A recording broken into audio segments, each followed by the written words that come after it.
Hello viewers, আসসালামু আলাইকুম। আশা করি সকলে ভালো আছেন। এরকম ভাইরাল ফেসবুক প্রোফাইল ফটো আপনিও আপনার ফটো দিয়ে এডিটিং করতে পারবেন শুধুমাত্র এক ক্লিকে। তো এই জন্য আপনাদেরকে পিক্সেল ল্যাবটি প্রয়োজন হবে।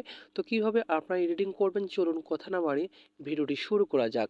প্রথমে আপনাদের কী করতে হবে, আপনাদের নামের সিগনেচারটি তৈরি করার জন্য আপনাদের একটি ওয়েবসাইট প্রয়োজন হবে। আপনাদের ফোন থেকে ক্রোম ব্রাউজারটি ওপেন করে নিন। ক্রোম ব্রাউজারটি ওপেন করার পর এখানে আপনারা দেখতে পারবেন সার্চ বক্স রয়েছে, সার্চ বক্সে ক্লিক করবেন।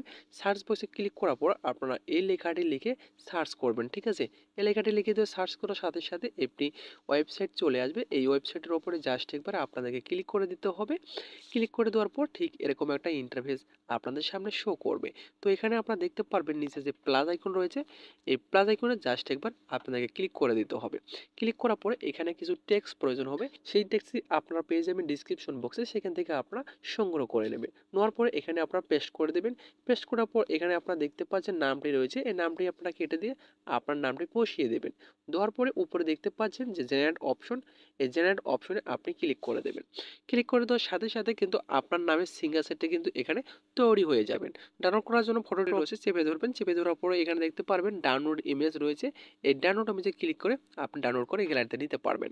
এখন আপনারা কি করবেন, এখান থেকে বেগে চলে আসবেন। বেগে আসার পরে যে কাজটি আপনাদের করতে হবে, আপনাদের ফোন থেকে পিক্সেল ল্যাবটি ওপেন করে নিতে হবে। পিক্সেল ল্যাবটি ওপেন করার সাথে সাথে ঠিক এরকম একটা ইন্টারফেস আপনাদের সামনে শো করবে। তো আপনাদের কিছু ব্যাকগ্রাউন্ড প্রয়োজন হবে, সেটা আপনারা সবগুলো পেয়ে যাবেন আপনার ডিসক্রিপশন বক্সে, সেখান থেকে আপনারা ডাউনলোড করে নেবেন। এরপরে আপনারা কি করবেন, এখানে প্লাস আইকনে ক্লিক করবেন। প্লাস আইকনে ক্লিক করার পর ফ্রম গ্যালারিতে ক্লিক করে এখান থেকে আপনার ব্যাকগ্রাউন্ডটি সিলেক্ট করে নেবেন, ঠিক আছে। সিলেক্ট করানো হয়ে গেলে আপনার যে কাজটি করতে হবে, এখন আপনি যে সিগনেচারটি আপনি আপনার নামে ডাউনলোড করেছেন সেটা নেওয়ার জন্য এখানে আপনার প্লাস আইকনে ক্লিক করবেন। ক্লিক করার পর আপনারা দেখতে পারেন ফর্ম গ্যালারি রয়েছে, ফর্ম গ্যালারিতে ক্লিক করে সেই সিগনেচারটি এখান থেকে আপনারা অ্যাড করে দেবেন। সিগনেচারটি অ্যাড করে দেওয়ার পর এটা আপনার জুম করে আপনারা সাইজ মতো এটা বসিয়ে নেবেন। সাইজ মতো বসিয়ে নেওয়া হয়ে গেলে এখানে আপনারা কী করবেন, উপরে দেখতে পাচ্ছেন এই অপশনটি ক্লিক করবেন। ক্লিক করার পর এখান থেকে আপনারা এটা লক করে দেবেন, ঠিক আছে। লক করে দেওয়া হয়ে গেলে আবারও আপনারা প্লাস আইকনে ক্লিক করবেন। প্লাস আইকনে ক্লিক করার পর ফর্ম গ্যালারিতে ক্লিক করে আপনি আপনার ফটোটি এখান থেকে অ্যাড করে দেবেন। তো এখান থেকে আমি ফটোটি অ্যাড করে দিচ্ছি।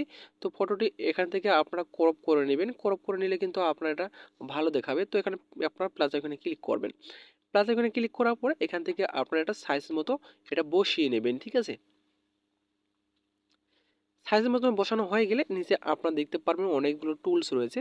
এই টুলসগুলোর মধ্যে 3 নাম্বার টুলসটির ওপরে ক্লিক করবেন। 3 নাম্বার টুলসটির ওপরে ক্লিক করার পর একটু স্ক্রল করে আপনারা চলে আসবেন, ঠিক আছে।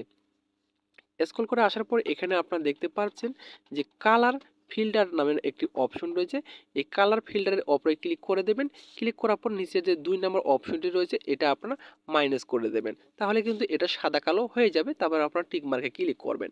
টিক মার্কে ক্লিক করার পর এখানে আপনারা দেখতে পাচ্ছেন এই অপশনটির ওপরে জাস্ট একবার ক্লিক করে আপনি যে ফটোটি রয়েছে আপনার, সেই ফটোটি আপনি চেপে ধরবেন। চেপে ধরার পর একটা সবার নিচে আপনি নিয়ে আসবেন। সবার নিচে আনার পরে দেখতে পারবেন যে আপনার ফটোটি কিন্তু এডিটিং হয়ে গেছে, ঠিক আছে। তো এভাবে আপনারা খুব সহজে কিন্তু আপনার ফটো দিয়ে এরকম ফটো মেক করতে পারবেন। তো এখন যদি আপনি ডাউনলোড করে গ্যালারিতে নিতে চান তাহলে দেখতে পারবেন উপরে যে এই সেভ নামে একটি অপশন রয়েছে। এই সেভ অপশনে ক্লিক করে এখান থেকে সেভ টু ইমেজ রয়েছে, এখানে আপনারা ক্লিক করে আপনারা সেভ টু গ্যালারিতে ক্লিক করে গ্যালারিতে নিতে পারবেন। তো আশা করি আপনাদের ভিডিওটি ভালো লেগেছে। ভিডিওটি যদি আপনাদের ভালো লেগে থাকে অবশ্যই এটি লাইক করে পাশে থাকবেন। আবার দেখা হবে নতুন একটা ভিডিও নিয়ে। এতক্ষণ সাথে থাকার জন্য ধন্যবাদ।